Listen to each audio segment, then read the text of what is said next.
How can people apply the rule of Saint Benedict today? Dare I say very easily? The whole rule? Probably not, but yes, specific sections of the rule.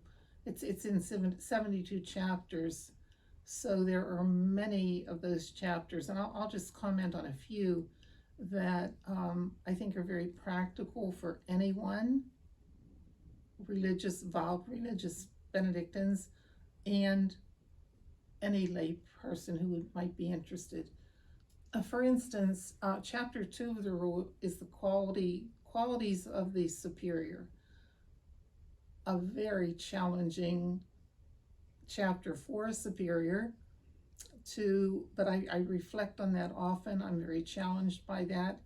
Basically, it talks about interactions with other people and how you treat other people and what your responsibilities are.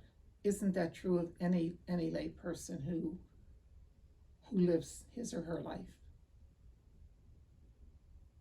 Another chapter is calling the community to counsel. Very practical. Benedict reminds the superior that he or she is not the sole arbiter in any decision, that it makes much more sense to go to other people to get their input.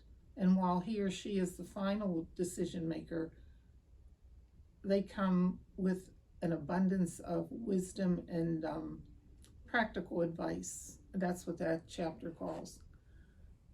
Chapter 4 is the tools of good works, just the list of 72 practical ways of being a good person. We can use that constantly in our lives. Another extremely practical chapter in the rule is chapter 49 on the observance of Lent. I always chuckle because St. Benedict says the life of a monk ought to be a continuous Lent. Oh my.